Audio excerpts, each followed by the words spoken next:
The rap sword. Get verbal. All reads is mine.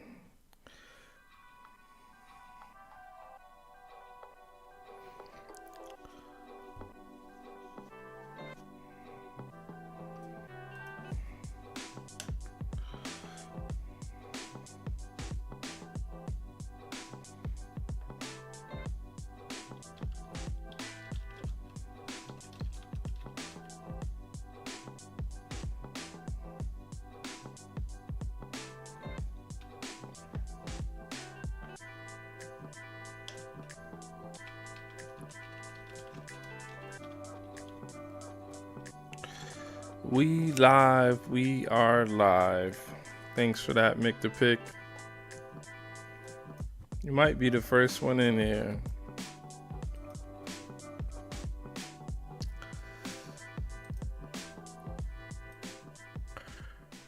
Let's see. Stream team reporting for the game.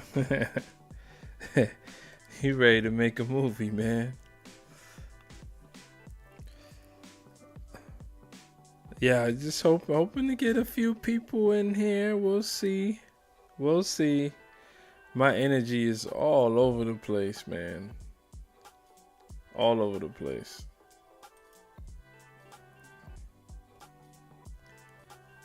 Yeah, I don't know if there's everyone yet, but hopefully we'll give it a minute.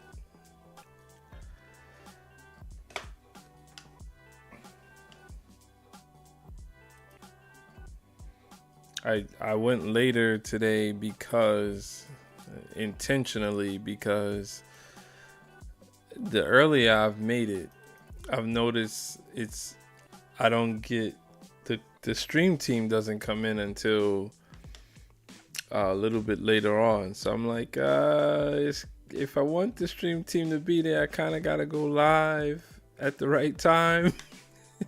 The earlier I go, I'm not gonna see the stream team. Okay. If you come in, take the poll, please. It won't be the whole topic for the night, but let me just get started on the recap of what I remember from yesterday. We had some pretty good conversations. Somehow I believe we were talking about healing and responsibility of the streamer, or the person going live, and its connection to the people in the chat, the family, the friends. We observed what Chicken 65 is. We got some new subscribers, new people to hang out with us. What will tonight hold? I initially, I've not really done a recap of the previous night, but what I'm working on is that initial bump that people come in here. I want them to know that the live has not started yet. So that's what that's all about. And I was going to pull some video. I didn't have time. Daywalk, what's up, man? We are here hanging out. Yeah, this time seems to work a lot better. When I go at 9:15 or any earlier than that, I'm usually waiting around. So good to see you guys. How was you guys' day? Good, bad, thumbs up, thumbs down?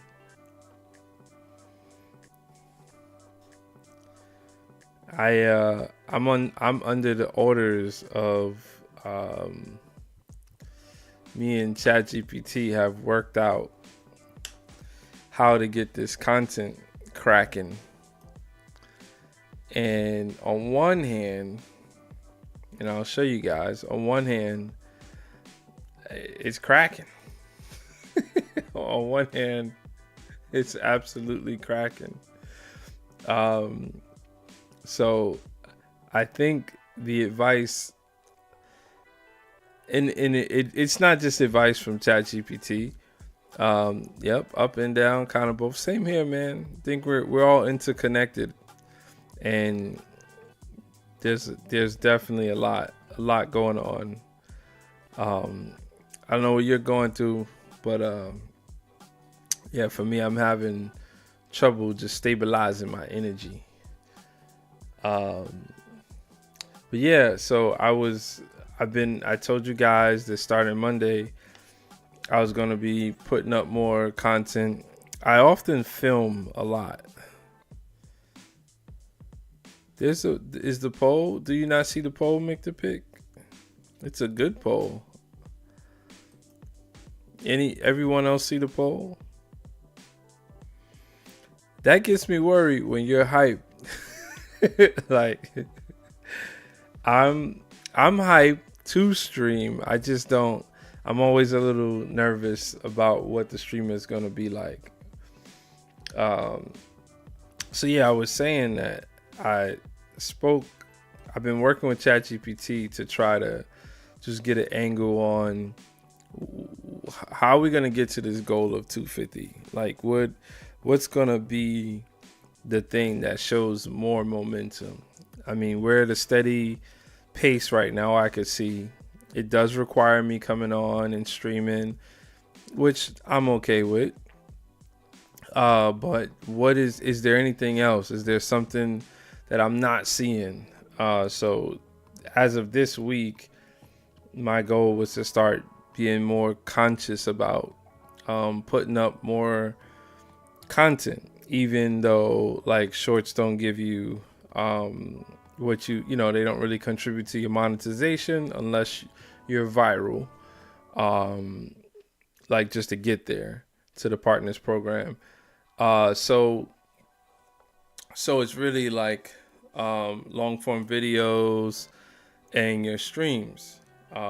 So as far as the shorts, ChatGPT was really talking about how it's a discovery mechanism.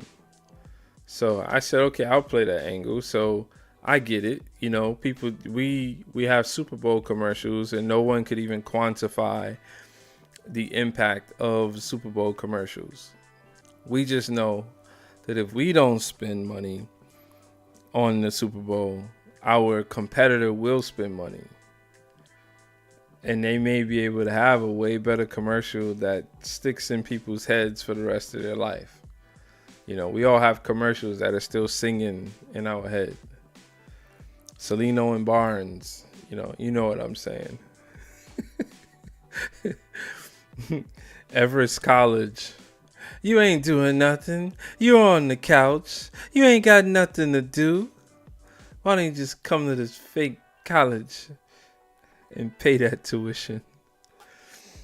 But yeah, that's what it kind of feels like. So the only cool thing is it's helping me to not be so particular.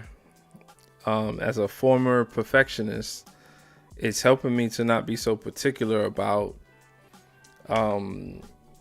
what the viewer sees, not trying to control that so much, right? So let me just show you guys the status of what happened today. So today, I posted this short, and as of the first 10 hours, it's got over 1,000 views. So where did that come from, right? It wasn't before I said I was gonna put up more content. This was not in the cards. This post was not in the cards.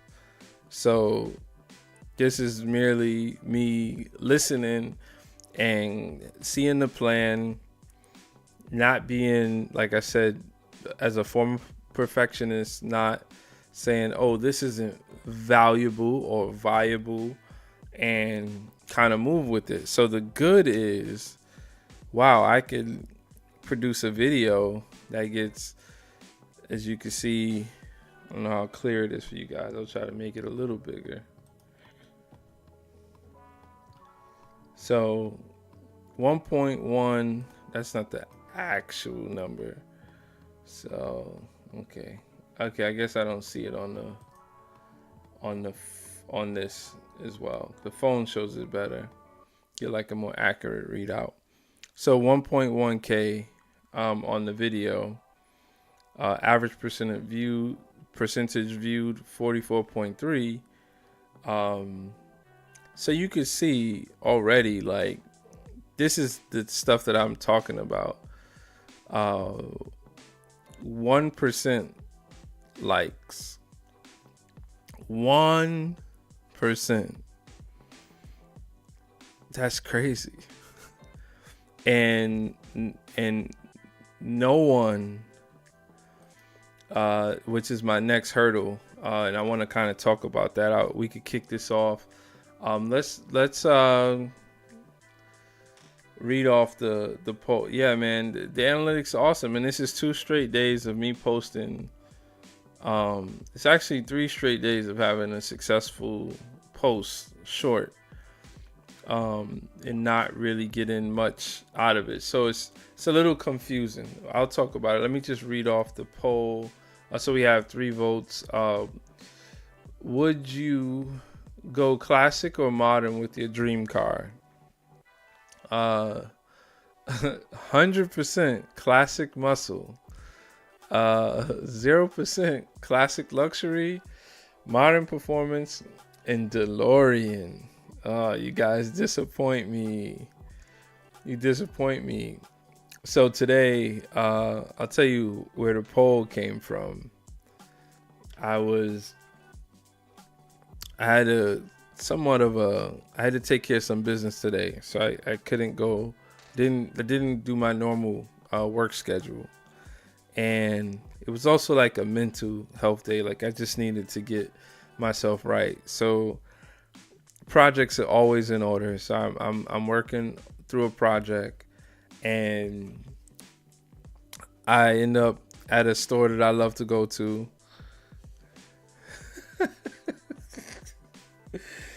Oh, I'll wait to read that, Mick the Pick. That's hilarious. You're dreaming, and you're dreaming about miles per gallon somehow. That those two things. No one dreams. It's like, oh, make sure it has these miles per gallon. So I went to a store, and then I was like, you know what? I love raw cashews, and I have like this natural food store near me. I think it's called Nature's Pantry or something like that. So I go there. For whatever reason, the cashew prices seem to be getting cheaper every time I go. And it's one of those stores where they have nothing is bagged. You have to like bag it yourself, and then you print out the label based on the type. And they have everything that you would want and don't even want. Like they have oat berries and wheat. Oh, it's not called oat berries. It's a G word, but they have wheat berries. You can just buy wheat straight from there. And I'm going to be doing that at some point. In fact, I did think of you guys when I was at the store, because I saw alpaca socks. And it's not the first time I've seen alpaca socks. But just thinking about how do you take this to the next level? How do you really have fun? It's a lot of exploration. And buying $18, I've never purchased a pair of socks. One pair, that's $18, but I really want to test out the claims that are on the box. How soft it is, and I don't know if it was water resistant.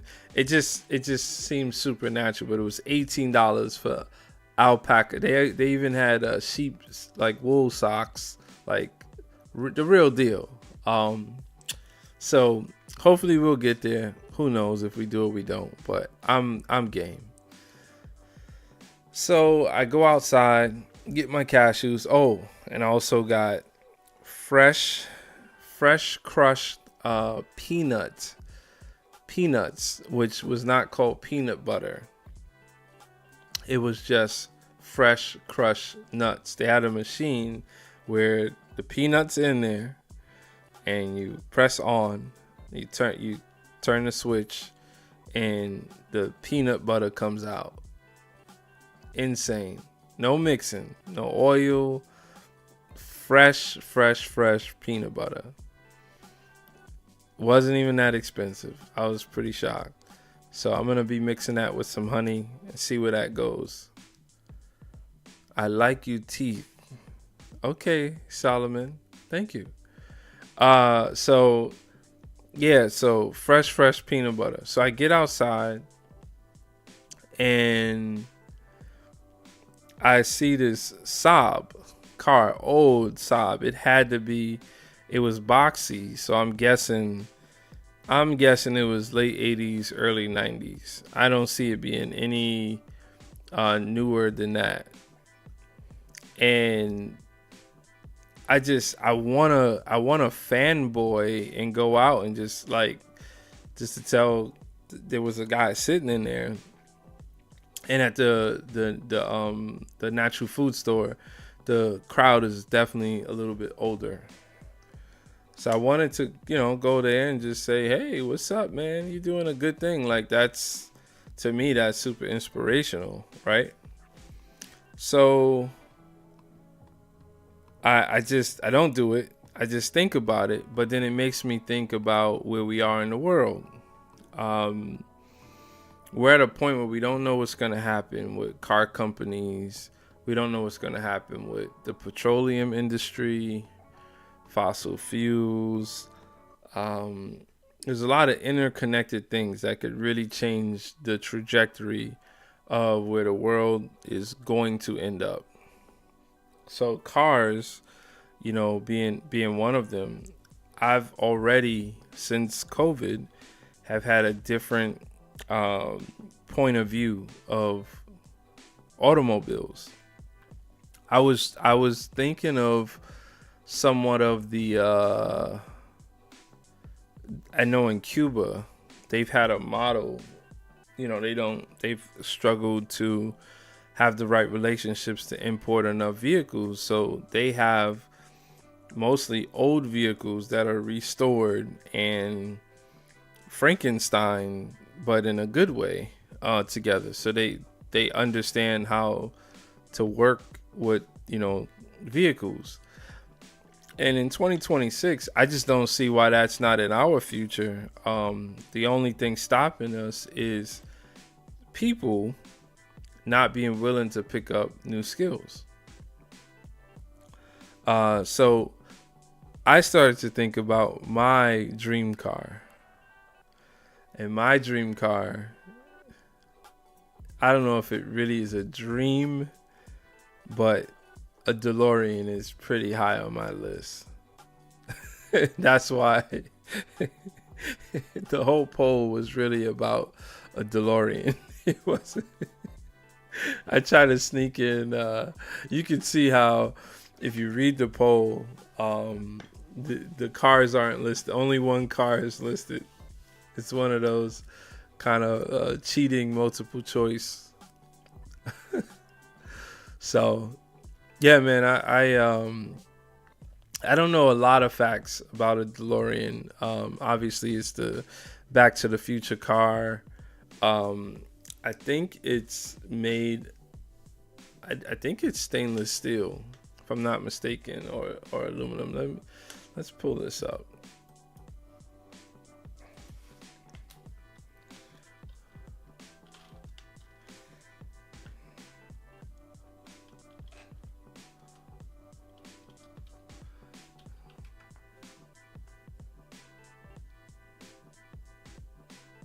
Yeah, so a DeLorean is unfinished brushed 304 grade stainless steel panels.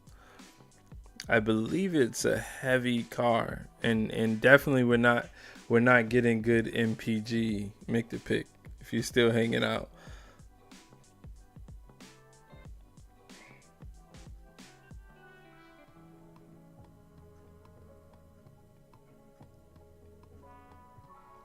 Yeah, that's interesting. The panels are not structural.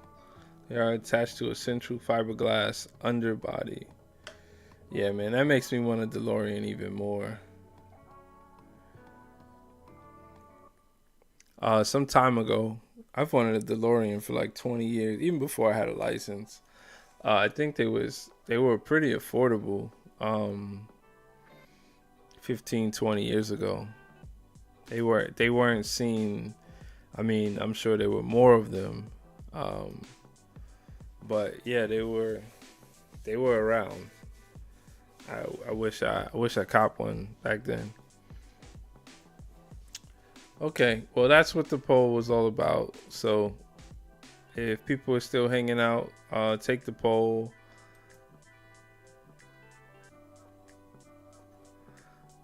Make the pick is worried about the miles per gallon on a DeLorean. That's hilarious. No, I would me buying a DeLorean would not I would not worry about no miles per gallon. I tell you that. It's all just a feeling. It's like a bolt of energy. I mean, think about the representation of a DeLorean, and think of how many cars where you instantly think of a certain movie, right? The DeLorean is almost like a movie star. I'd say so. There's another the Shelby. I When I think of the Shelby, I think of Gone in 60 Seconds. That's also a nice car, man. But I think where things are going, we have to be willing. And we spoke about this before. We have to be willing to pick up skills, and because the people who are going to get the most value out of the future are going to be the ones that are that could rely on themselves and their community and the people that they know and are connected to. The deal's off to rely on any of these companies that are going to shapeshift on us. So we don't really know their intentions. And we should just be careful. So while we can learn something, we should learn something. We shouldn't wait to be forced to learn something. Yeah, it's not, when you think about it, a lot of the things like a car, they're just different systems. So they've never introduced it to you like that, but these systems don't always, they don't always overlap. Make the Pick says, do you think the creators would be the ones to be okay? Creators from the broad sense of people who have ideas, or you mean creators like content creators?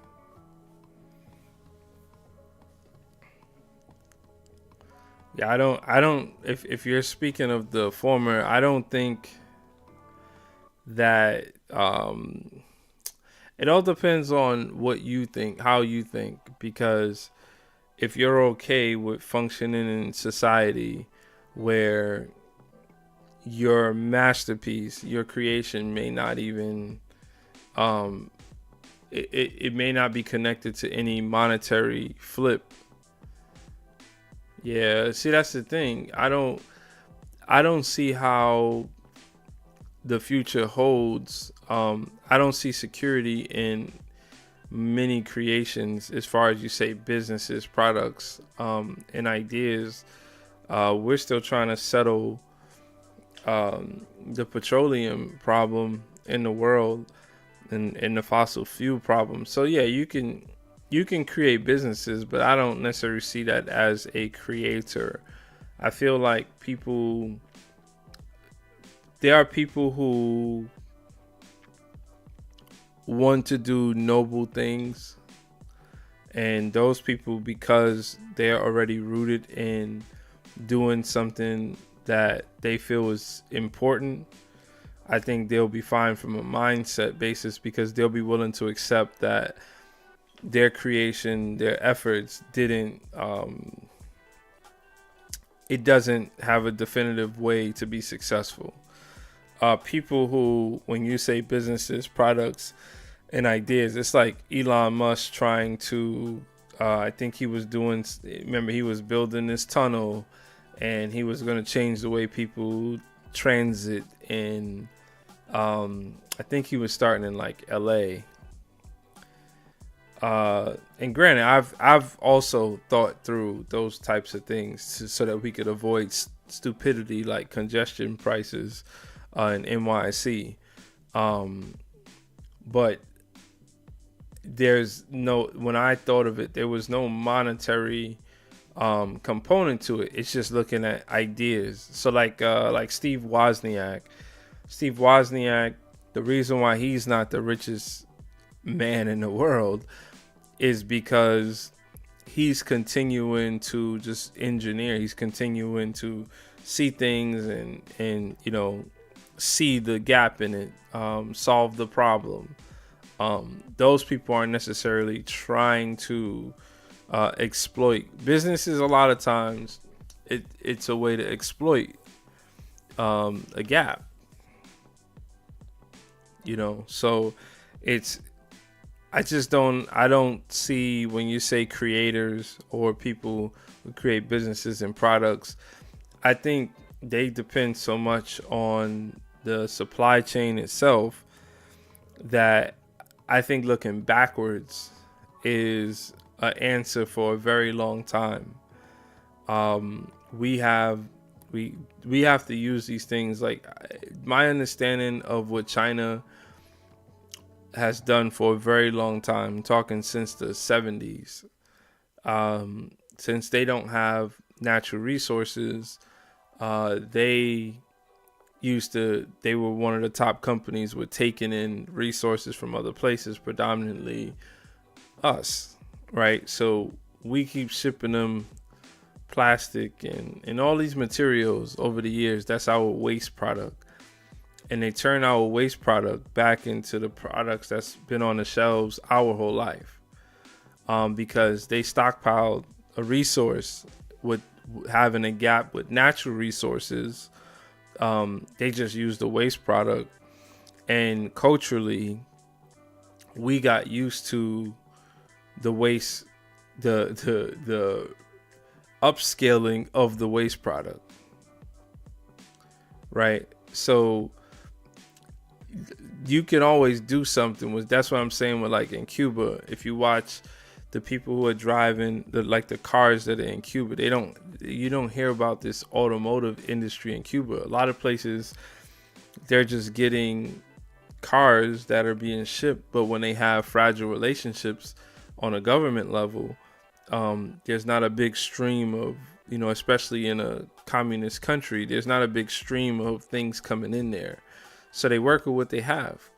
But why wouldn't that be us? Because we have a constrained ecosystem. Our distribution systems are going to be strained. And we haven't done some of the things to really, like, protect us. I thought in 2026, we would have solar trucking fleets already. I thought this was like, this is a no-brainer. We're a nation of, we ship things to ports, and then when stuff comes to the port, we truck it around. That's a no-brainer. That's when, depending on what roads you take, you can be on a road and all you see is trucks. All those trucks are on diesel. Just make them just switch it over. Now you're not reliant. Now, from a supply chain basis, you're not super reliant on fossil fuels to move stuff around the country. And maybe there's a lot that I don't understand about that, but I had an example. I guess this is like 14 or 15 years ago now.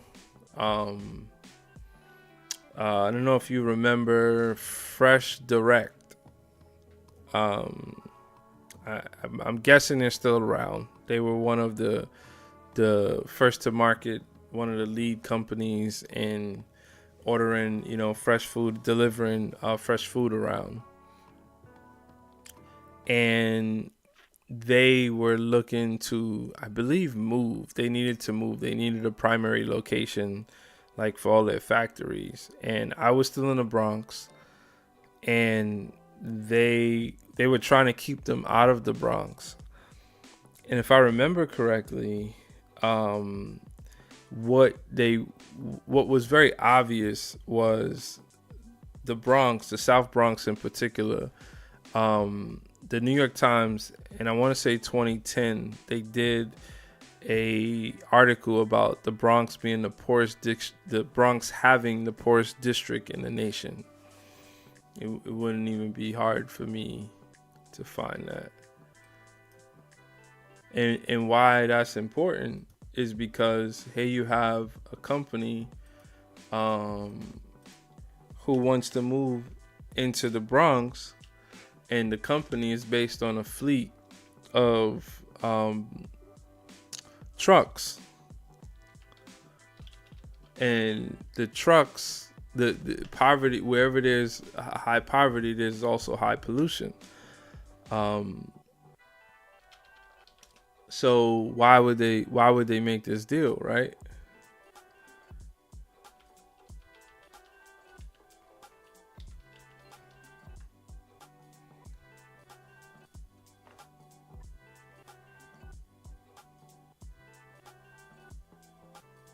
I believe this is the article right here.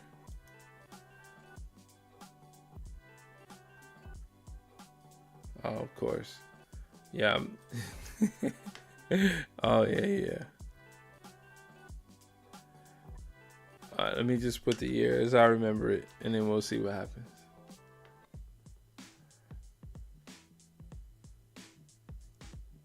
All right, so look, don't have to do much here. So you see that? Poorest area. The South Bronx was ranked the poorest congressional district in the U.S. in 2010. Poverty rate. Approximately 38% of residents live below the poverty line, with child poverty rates reaching 49%. So I was in the Bronx at this time. I didn't live in the South Bronx, but I had an office in the South Bronx.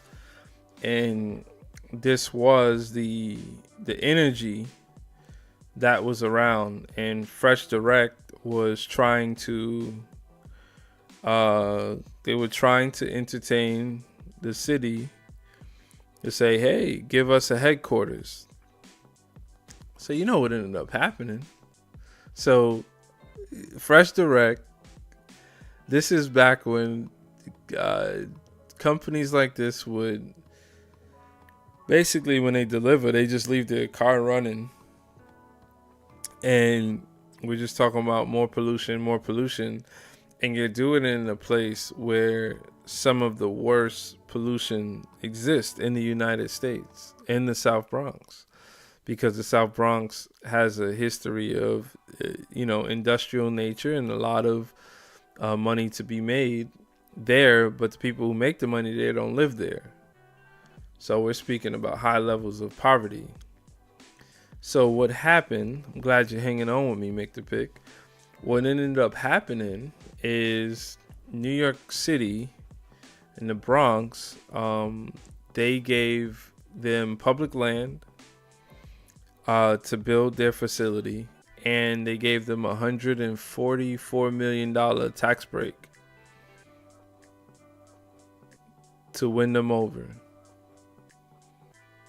And they ended up moving to the Bronx. And generally no one knows this story.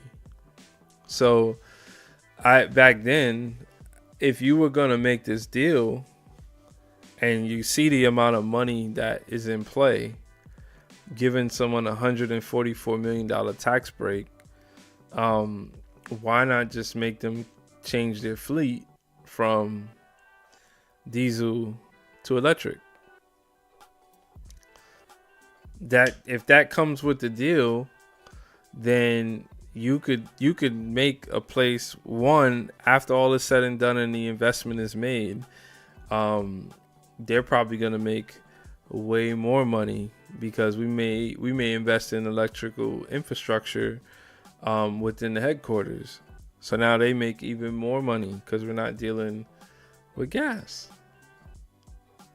and pollution and cars idling or trucks idling. So yeah, that was it would make too much sense. You're absolutely right. So, but we don't have time anymore. We don't have time. The time is up. So we're at a point where the time is up. When I say the time is up, I mean the people who you called out as the creators, we don't have time to think about businesses. Most of the smartest people are geared up for the world chaos and in the money to be made in the world chaos.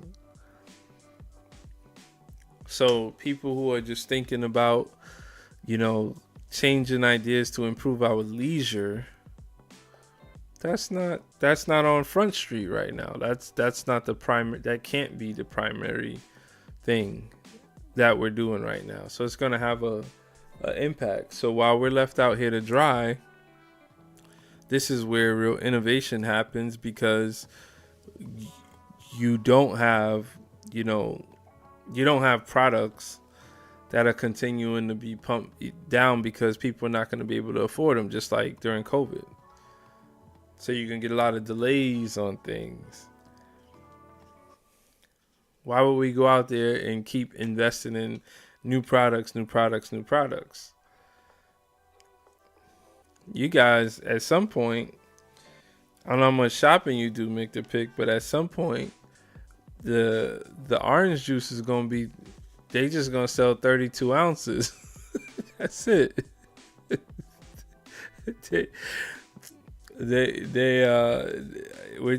It's a rough world out there, man. So when I'm dealing with my chickens, they say, like, count your blessings. I'm counting my eggs, man. I'm happy that I know what I know. and I'm happy. Thanks, man. Appreciate that. I'm happy to know what I know, and I'm happy that I see. It's like I don't have the answers, right? I know that. I'm aware of that. But I'm open to ask questions. That's kind of my whole thing. COVID, if nothing else, and I've had this conversation plenty of times, and I'm always the one gearing people towards my vantage point of the conversation, because I think it's super important. In fact, I had a conversation with my son earlier. Because, most kids, they want to be YouTubers. They want to be creators. And I just say, because I want him or any young person to give a quality answer as to why they're doing what they're doing, to make sure that they see, like, the whole grounding of what it is that they're trying to get into. And I said, well, why do you want to do that? He goes, no, I think it was about games. I asked him about games. I said, why do you think playing games is important? And he said, because I can make millions of dollars. And that got me, because it's fool's gold. It's making millions of dollars based on playing games would have to mean that we still have the structure and there's still investment in order to sponsor game tournaments, in order to have entry, if there's, I don't really know the game tournament structures, but entry fees, and where's the money coming from? The money has to come from somewhere, right? See, if games were more like poker, when they do the World Series of Poker, the the participants are making the pot for the most part. They're making the pot. So you'll have a $1,500 entry, $5,000 entry, and you get 5,000 people. Actually, it's more than that. You get like 20,000 people with a $5,000 entry, and you have this big pool of money. The game, I'm assuming that a lot of that is going to be based on sponsorships and advertising, just like skateboarding. Just, like, when that's done, there is no money. And now you're back to playing games against, your friends. And then we'll go fully in a 360. Imagine this. If you could actually play a game at someone's house without needing your own device. Oh, that would be so scary.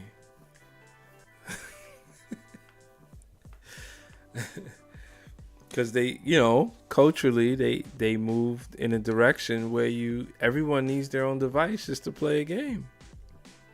The games that, we want to play.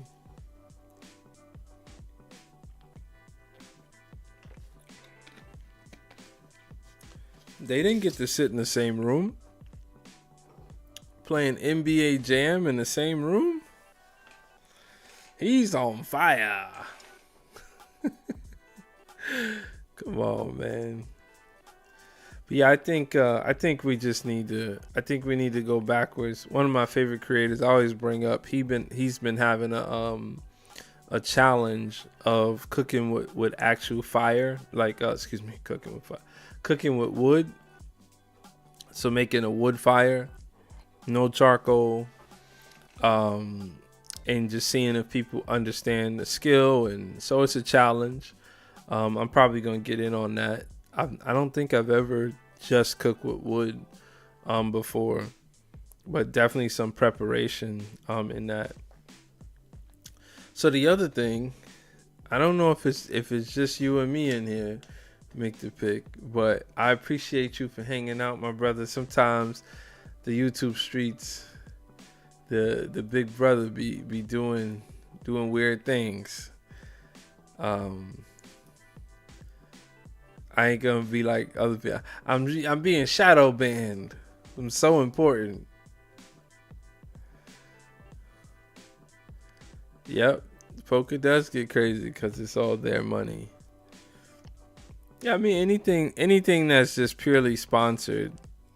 And there's no There was a league, cause I love to. And granted, I don't find myself being the the person with all the answers. I'm just nosy. I hoard a lot of information. Do you know this? They have a website, so we'll make it to their website. So Grand Slam track. So they got some nice athletes on their main page. You miss Couch Coop.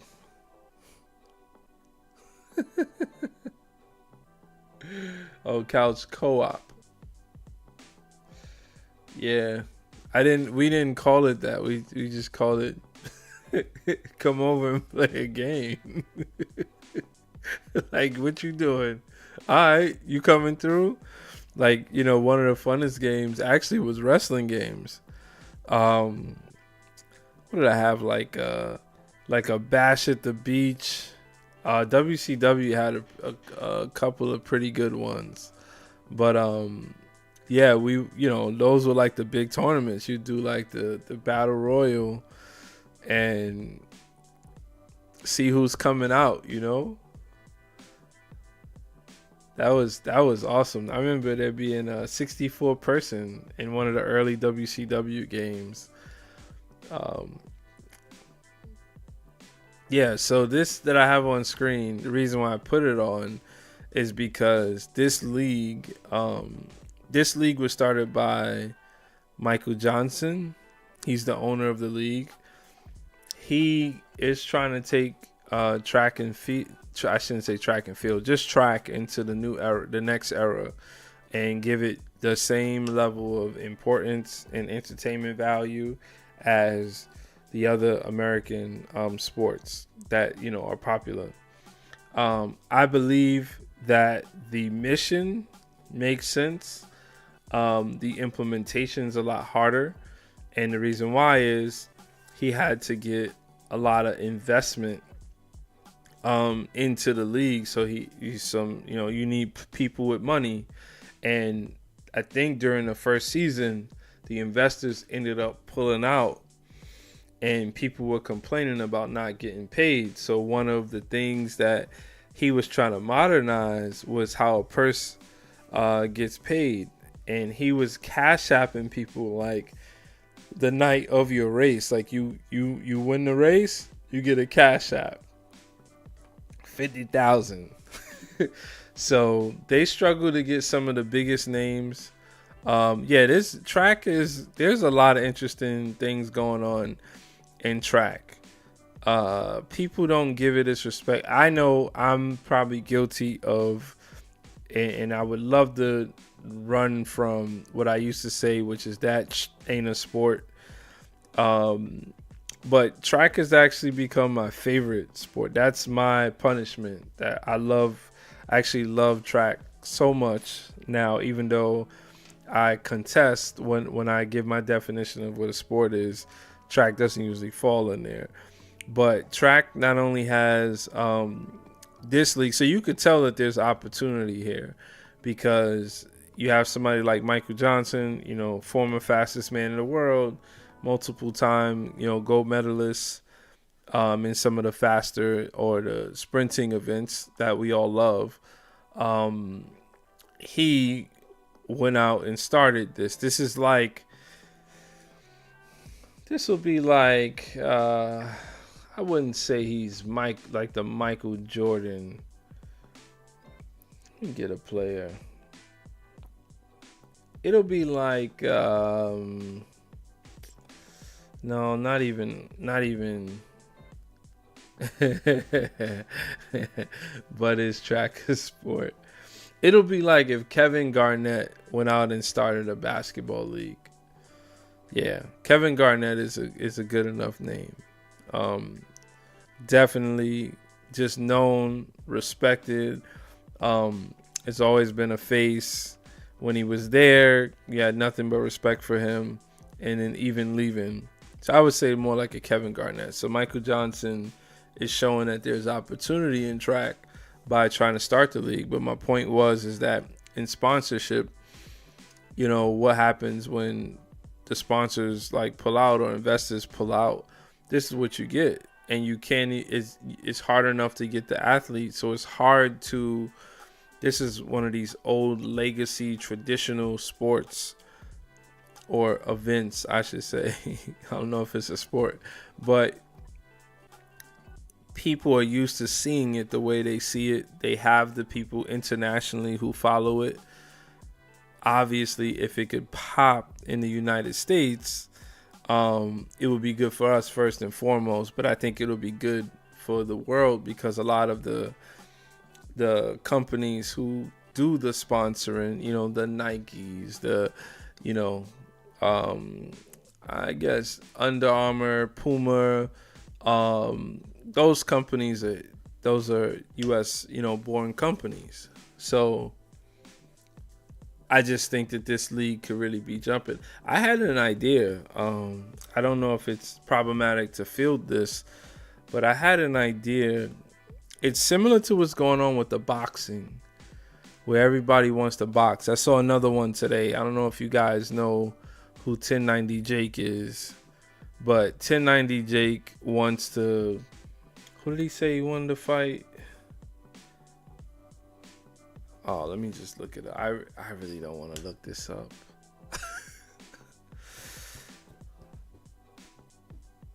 He wasn't Poetic Flacco. Okay. I'll have to look it up. I'm sorry.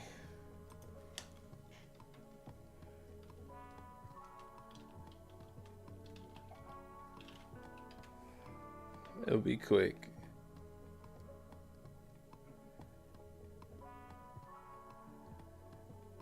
Oh no, this is what I said. Yeah, finesse 2 times.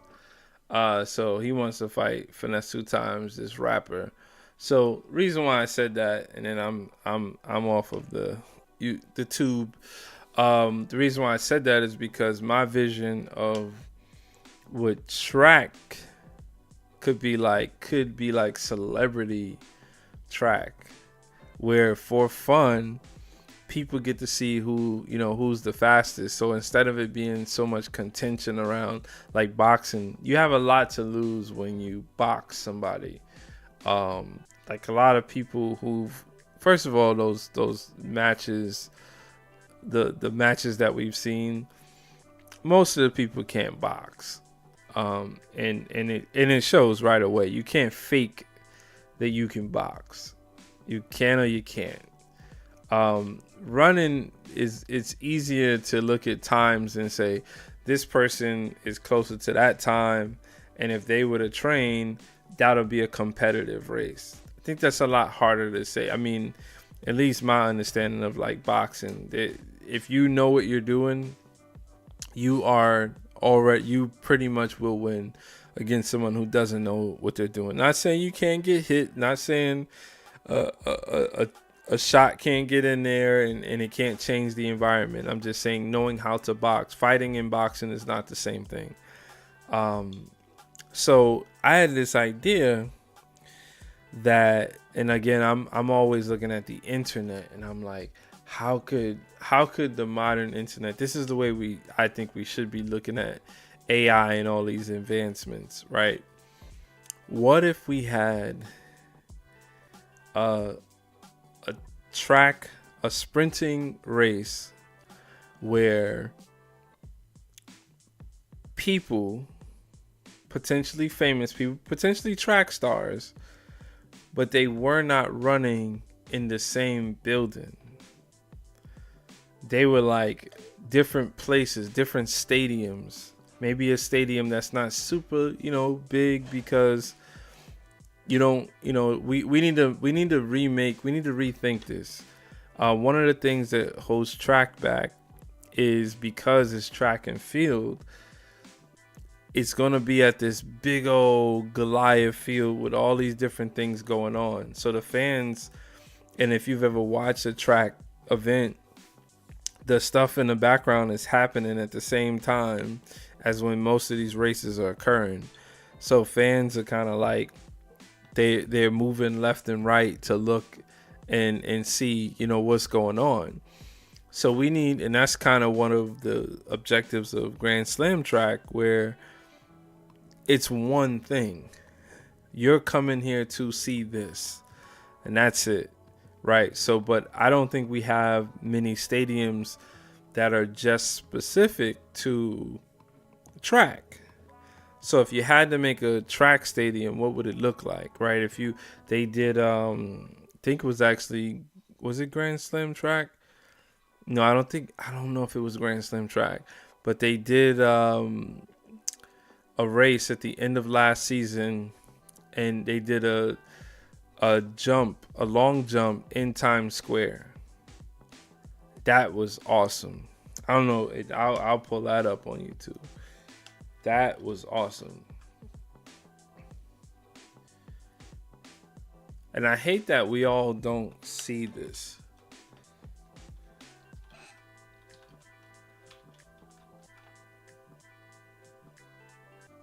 Yeah, this is it right here. Yep. And Tyra Davis Woodhall was in it.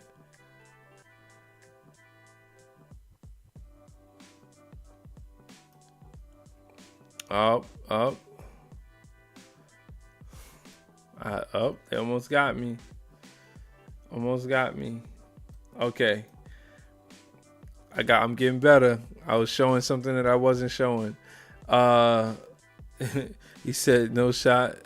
1090 could win. That's funny.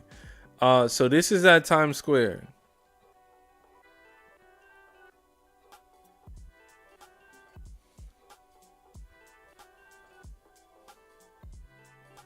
So they actually had like a raised platform, almost like a stage, like a runway, and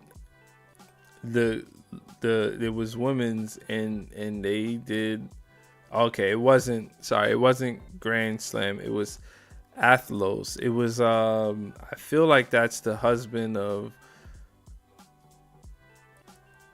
Serena Williams. Yeah, I feel like that's the husband of Serena Williams. That was a league that he ran, but this was at Times Square.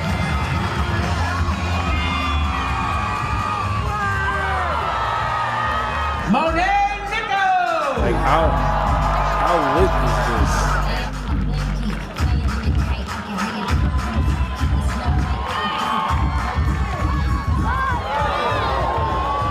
Quenisha Burks!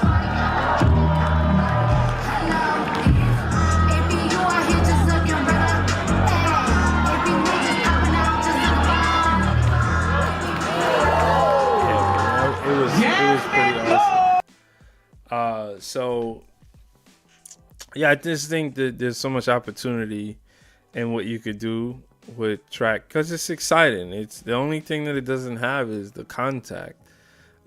Compared to other sports, it just doesn't have the contact, but the competitiveness, all of that is there, and you could see that there's a ton of opportunity, but it just hasn't. I would say it hasn't gotten over the hump. A lot of these leagues, so Athlos and what's the other one? The one that Grand Slam track, they sign certain athletes, but they don't always get the biggest of names or the name that you want to see. Grand Slam actually did have Melissa Jefferson on there, so she basically swept the season last year, and that's what's his name? He's been a silver medalist in multiple Olympics already. Kenny B. So, and then you have another league, and this is why I'm kind of staying on this, because this one is even more interesting. I don't know the name of the league. They have a league where there's no drug test. They have a new track league where there's no drug tests, and one of the popular runners, sprinters, signed up for the league. Kenny P looks like he won it all. Yeah, no, he's fast, but he's placed silver. He's never been I don't think he's ever been a favorite to win. He got into it with Noah Lyles a little bit. These guys get pretty competitive. Sounds like private fighting. These guys get pretty competitive. I mean, they're not really on a team. It's like until they do relays, it's really them against everyone, right? We might count medals, but yeah, there's a league where you could just you could juice. And there's an American athlete who is not a juicer, and well, he did have a little scandal, and he's gonna be in that league. So they're trying, but I think one of the things I don't like about it is they're taking the playbook from the big sport. They're taking the NBA's playbook. The NBA that in the NFL could survive the controversy. I don't think track, like as good of an athlete as Michael Phelps is, tell me someone who watched Michael Phelps every year, or did they just watch him in the Olympics? Right? Did you watch his season? Like, he's probably medal for medal, Michael Phelps is probably the greatest athlete of all time in any sport. And give it 5 more years, I don't even think you could recognize him, like at a grocery store. So there isn't enough that's done for these real athletes. Um, Even though I don't believe track is a sport, I believe they're athletes. So I'm not gonna cross that line. They should go to XFL route. Yeah, I mean, honestly, if you just with Michael Johnson's league, Grand Slam track, if they could sign the people and they could align better with the international, I don't know how much you know about track, Mr. Pick, but my take on it, I'm not seasoned in it, but this is my take on it. You have indoor track that starts early in when it's still cold outside. Not a lot of people run that as they get older. And then you have the outdoor track season, which leads up to the World Championships, or if it's an Olympic year, the Olympics. When we talk medals, we talk a track season. That is the cap of the season. So that's why I said there's a traditional culture that already exists within the sport. So all of the networks, all of the money, everything is geared towards the World Championships, or if it's an Olympic year, the Olympics, right? So where's your room for having a competitive league? Because these are people's bodies now, and track is super important. They have it down to a science. When I come in, it's unlike any other sport that I've ever followed. It would be like a basketball player saying it's okay for me to average 14 points in the first 10 games, and then I'm going to average 25 points in the next 10, and I'm going to finally get to my 30 for the rest of the season, and then we're going to be all good. In track, they get stronger throughout the season, and they kind of climax when that is the goal, is to climax at your fastest when it really matters. So can you imagine most coaches and because they're sponsored as well, and they have little track groups and clubs. Why would, if you're playing high school, college sports, football and baseball are not the same season, but it's super hard to get coaches to align with one. I heard it. I heard the pause too. Just let it ride. So it's super hard to get. I was just talking to actually Ubiwa Media about this, where he's from. They had a star athlete, star football player who actually made it to the NFL, and when he was in high school, he wanted to play other sports, and maybe freshman year that's okay, but at some point, your body, the safety of this investment of what we're going to invest in, you can't be super distracted into that. So when you have this league like Grand Slam track,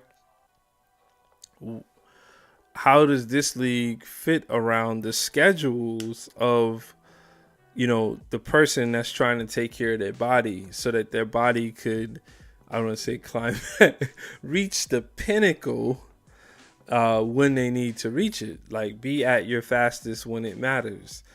Being at your fastest in track on the first week, the first 2 races of the season, means absolutely nothing.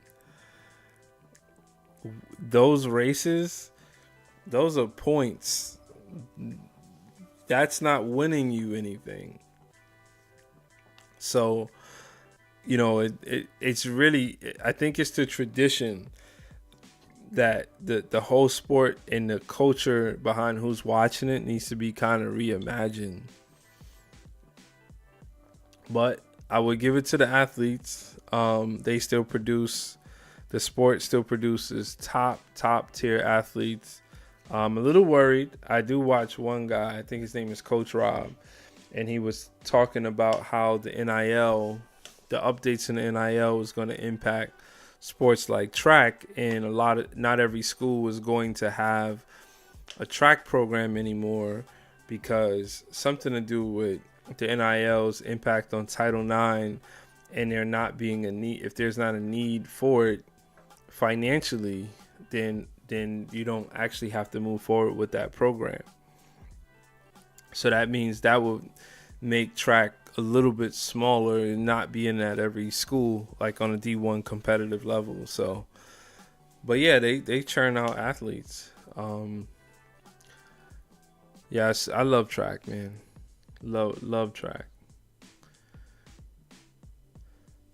I had one other topic. Maybe we'll save it for tomorrow. I'll just do a little preview. I didn't want to do any YouTube trick magic. I was telling you a couple weeks ago that I saw this person's page. He went live 6 straight hours, and you could tell he was stopping it and starting it because, YouTube seems to do its thing. And tonight, I don't know the thing that it wanted to do. I didn't have any blips with my service or anything. I produced a video today. The video did awesome. I don't, things you don't control. But we're just going to keep fighting. So the topic that I want to preview. Yeah, 6 straight hours is great. He did 6 hours. He did 6 different streams, and it looked like it was roughly at the top of the hour. And my takeaway was, if you've seen the numbers, one stream will get like 150 views, another stream will get like 1,500 views. So, like where I'm at right now, and I see 30 views total, he would close out the stream and reopen it, and you actually will potentially get a whole nother pool of people, because something initiated and started. So I get it, but that's not what I'm here for, and at this moment that's not that. It's good to be aware of those things. But yeah, man, I just want to preview the other topic, and we could talk about it tomorrow. Hopefully it still makes sense. So tonight I went to an open house at my son's school, and I got to observe some work that he was doing on the tablet. I believe it was an iPad, but it doesn't matter if it was or it wasn't, because I'm sure Android is just as capable. And there was a cool project that he was able to do. They're using Canva, which is cool. That kids. My first instinct was like, wow, that's kind of awesome that they're learning stuff like that, right? Now, here's where the bad came in. He did a drawing, and that drawing was uploaded to Canva, and then AI took over. And when I say AI took over, AI was able to do a realistic representation of the drawing. So say it's a fox, right? So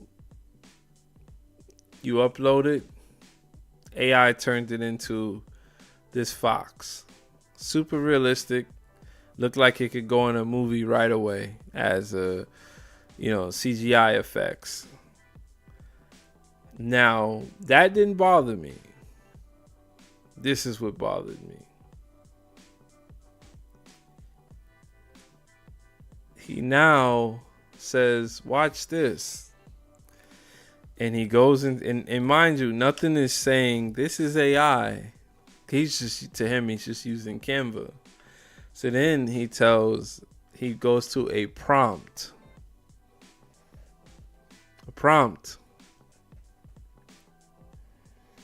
And he types, can you make the fox walk on water? No answer back.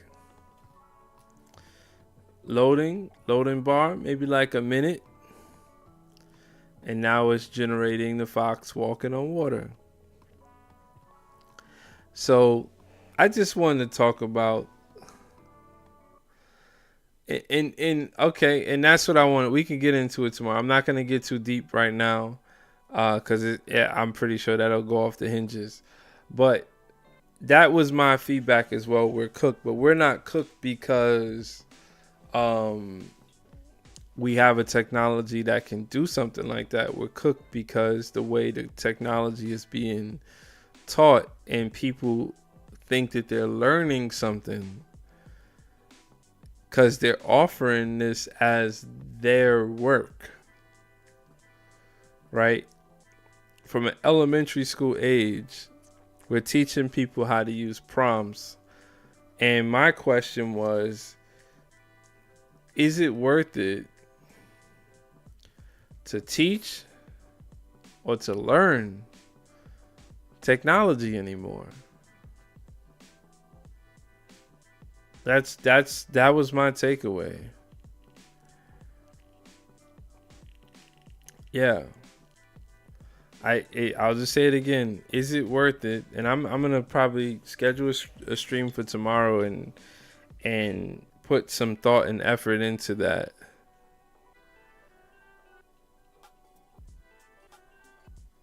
It's the same thing with tablets and removing people from file structures. Yeah. Yeah, I mean, again, the technology, I would have been okay if he was aware of what an AI prompt was. But just as if he made a painting, he was showing me his work. And what he did was type, make the fox walk on water. So am I supposed to be amused by the fox walking on water? Or the fact that I have a qualified prompt engineer?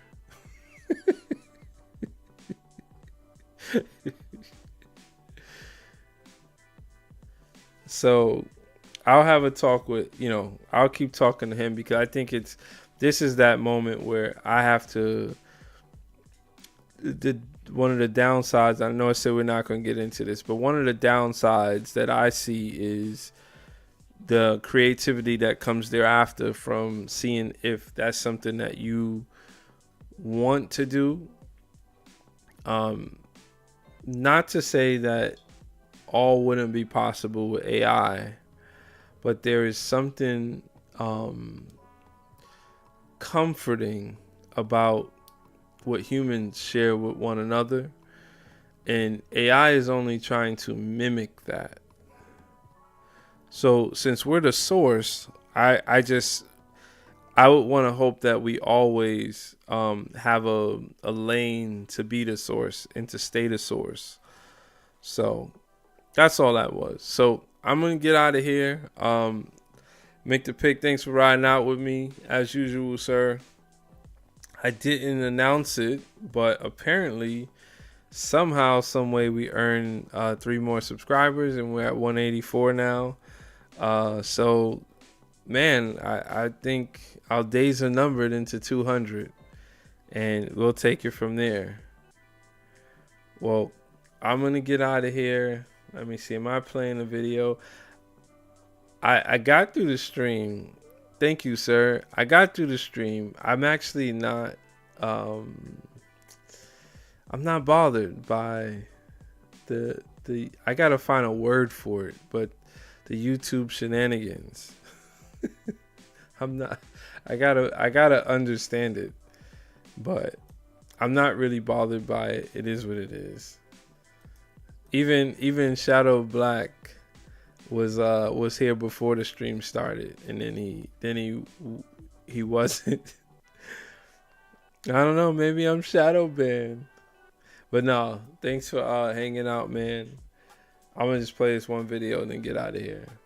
Holla at you. Holla at you, player. Sucker for love, sucker for love, sucker for love, baby.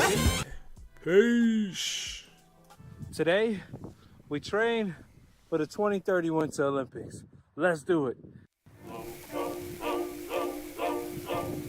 But here by the fire we defy frost and storm. Ha-ha, we are warm and we have our heart's desire. For here's for good fellows and the beechwood and the bellows, and the cup is at the lip in the place.